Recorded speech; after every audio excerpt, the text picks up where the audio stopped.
और हमने भी तय कर लिया है कि हम सिर्फ सरकारी क्षेत्रों में नहीं, निजी क्षेत्रों में, प्राइवेट सेक्टर में भी SC ST OBC को आरक्षण दिला के रहेंगे। मेरी बात को आप याद रखना।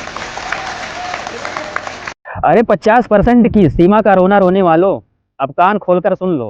नगीना सांसद चंद्रशेखर आजाद ने वो बात कह दी है जिससे सत्ता के गलियारों में भूकंप आ गया है। अब 1-2% की भीख नहीं बल्कि देश के 98% संसाधनों और नौकरियों पर हक मांगा गया है। जिस दिन 85% समाज अपनी जनसंख्या के आधार पर हिस्सा मांग लेगा, उस दिन इन मनवादियों का बोरिया बिस्तर बंधना तय हो जाएगा दोस्तों। जी हाँ, चंद्रशेखर आजाद के बयान का विश्लेषण करेंगे दोस्तों आज हम। साथियों, चंद्रशेखर आजाद का बड़ा बयान सामने आया है।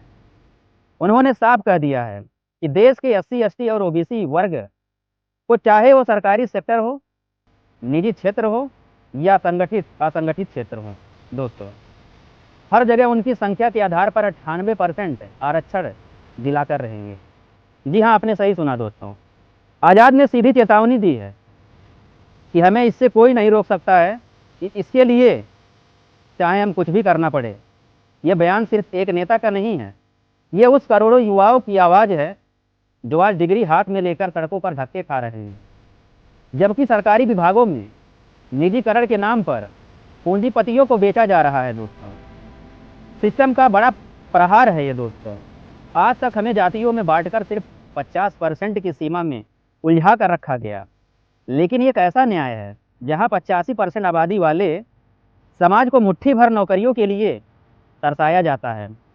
98% का ये फार्मूला उन लोगों की नींव उड़ा देगा जो आज भी कोलोजियम सिस्टम का लेटरल एंट्री के जरिए पिछले दरवाजे से अपने लोगों को ऊंचे पदों पर बैठा रहे हैं। दोस्तों, आज तक हमारा युवा सिर्फ 5 किलो राशन और जाति के झूठे गर्व में खुश रहेगा, तब तक ये सिस्टम उसे लूटेगा।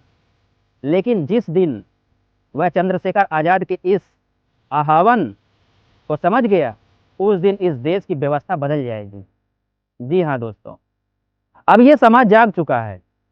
अब ये सिर्फ वोट देने वाला समाज नहीं रहा, बल्कि अपनी हिस्सेदारी गिनने वाला समाज बन गया है। दोस्तों, अगर जनसंख्या हमारी है तो संसाधन और सत्ता भी हमारी होनी चाहिए। भाइयों, क्या आप चंद्रशेखर आजाद के इस 98% आरक्षण वाले मिशन के साथ हैं?